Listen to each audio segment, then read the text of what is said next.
Hey guys. Hey. Welcome to our channel.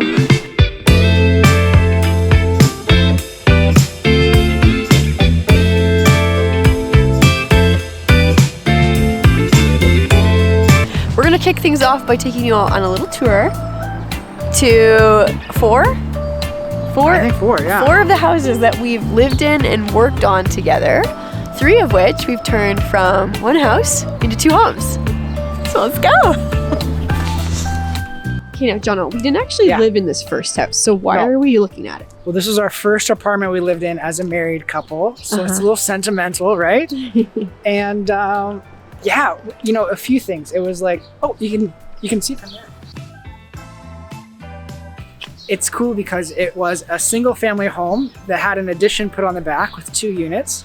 And then that single family home was converted into commercial on the bottom floor with 2 units. So went from a single family house into a 5-unit property. We're obsessed with this house. We still are. When we found it, we were like so pumped about getting to rent here. And it really, I don't know, it's like what made us excited about multi-unit properties, right? Yeah. Okay, so we don't want to be disrespectful because we're not tenants here anymore. We don't want to like loiter around, but just wanted to quick show it to you because this was a special, important place for us, and it's where we first decided to like get into the real estate market. All right, let's go to Linden. So in that apartment, we looked at how many houses? Well, 35 houses, I think it was. Yeah, we looked at a lot of houses. It was when we were living there. And then our realtor started taking us out on these little dates. Yeah.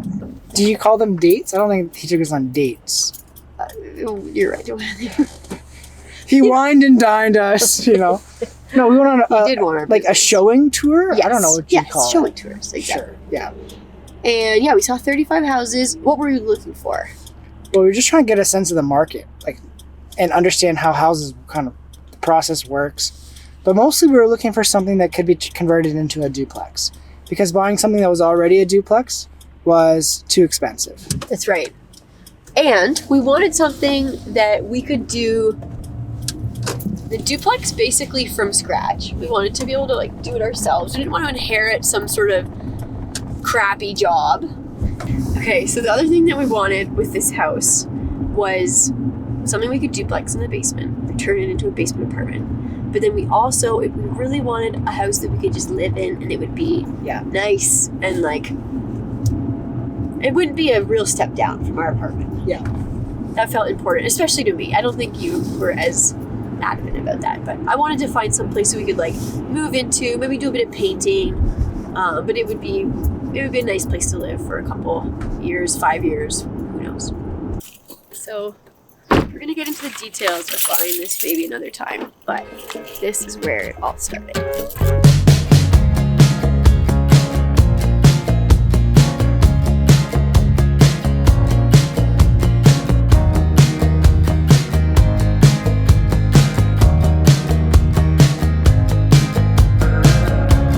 We named it Linden after the tree in the backyard. There's a beautiful big old linden tree.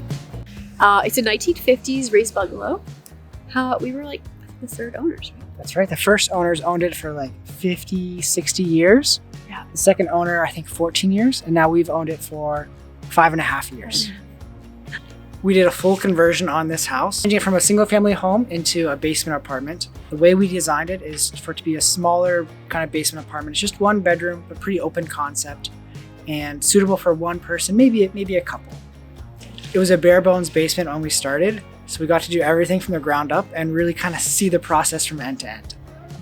So we thought we were going to live at Linden for 5 years or so, but around the time that the basement project wrapped up, this was like 2.5 years after we'd moved there, was when the pandemic hit. And all of a sudden we were working from home. We both worked from home.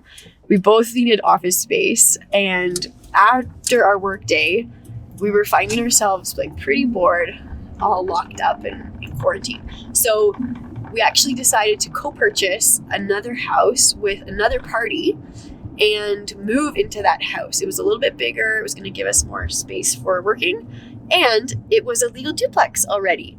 Now, the thing about it being a legal duplex is that the second unit, which was in the basement, hadn't been leased in probably 10 years, and so it needed a bit of attention. So it was going to be the perfect pandemic project for us. Before we go over to Project Spruce, we're going to grab some lunch because we're hungry. It's like super cheap. It's great. And we used to go there all the time when we lived in our first apartment. Every meal there is $5.99. Probably now it's a lot more. I think it's $6.99 now. It's probably $6.99, but you could get like a burger and fries for $6, which is pretty good. And they used to have a wing deal on Sunday nights. You could get a pound of wings for like $3. That was exceptional. So that was like pretty awesome. All right, so What it are we doing here? turns out it opens at 4 and it's 11 hours early. Luckily, we can go just down the street. Oh yeah, right. All right, what are we doing now? It opens at noon, so we're continuing. Well, so you still got a $6 meal. Yeah, our cute day didn't happen though, so we'll just eat in the car. John got a burrito. I got like a bagel thing. Get some coffee. It'll be good. Okay, so this house was built in the mid-50s. Same as our other house. Was it? I think the exact same year. So we call this place Project Spruce because it was surrounded by these gorgeous big spruce trees. They were so nice. You can see it's a 1.5 story. It actually had an addition put on the back, maybe in the 80s or 90s. I'm not quite sure. But it's really nicely set up for single family on the upstairs because there's 5 bedrooms, if you counted all the rooms essentially. So lots of room for our offices and then our bedroom, guest room. And the cool thing about this house is it has a mortgage helper in the basement. So sort of like a bachelor pad mortgage helper where it's like one big living room and then also a relatively large kitchen and a bathroom. Compared to Project Linden, this house was kind of a breeze to get the basement apartment up and running again. We had fresh paint put on. We redid the bathroom, although we did that kind of halfway through. That was a pandemic project. That was a pandemic project. Added a ton of pot lights, which I love to do, just to really brighten up the space. John's specialty. Yeah. And we put new carpet in. Other than that, it was pretty much, that's all I needed. Pretty well ready to go. Yeah.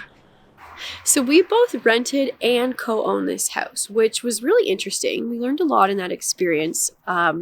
Just about owning a property with another party. And I think we'll talk about that again some other time, not in this video, but it was a really good learning experience, very positive. And given just how expensive houses are today, it's another realistic strategy that people can use to try and get into the housing market, is buying a house with somebody else. So since we don't own the property anymore and we don't live here, we'll keep moving. When we first bought Project Spruce, we knew for John and I, it was only going to be a limited time investment. We weren't going to live there long term or own it long term. When it came time to sell our part, we wanted to reinvest that money into real estate. And of course, we wanted to do another duplex conversion, kind of a Linden 2.0. So that's what led us here to Project Cedar. So this is our latest house, and it would be a really fantastic single family home, but we think it's going to be an even more fantastic duplex with 2,000 square foot plus units, lots of yard space, and an awesome neighborhood. There are a few things we really like about this house. We kind of took all of the best things we liked about Project Linden, and then the things that we felt were lacking there, we were looking for in a new property, which we found here. So a few things include a private separate entrance for the downstairs tenant, which we have here. And on top of that, we have it's a walkout basement. Look at that hill, look at that grade. So yeah, so it's a walkout basement. So the downstairs tenant has some of their own yard space. There's more natural light, really high ceilings down there. Its own fireplace. It can control your own heat, which is great. And we can put 2 bedrooms down there, which means we can charge more rent as well. A couple other things we were really excited about with Project Cedar. It's got a large floor plan. It's got an upstairs that's pretty well ready to go. Minimal work that we need to do to get it ready to lease. And one of the most exciting parts is this yard. This is a huge lot. And with our goal of someday making a tiny home, we thought, hey, what better place to add a 3rd unit? So that's the dream. Someday down there, we'll be able to put another unit, a tiny home. We'll be able to design it and build it ourselves. And there will still be tons of space for the units over here and the tiny home to all have their own outdoor area. And maybe we can make it a duplex tiny home. We'll see. Maybe even a fourplex. The most like untraditional. So this place has all the things we've been looking for, and we can't wait to turn it into a legal duplex.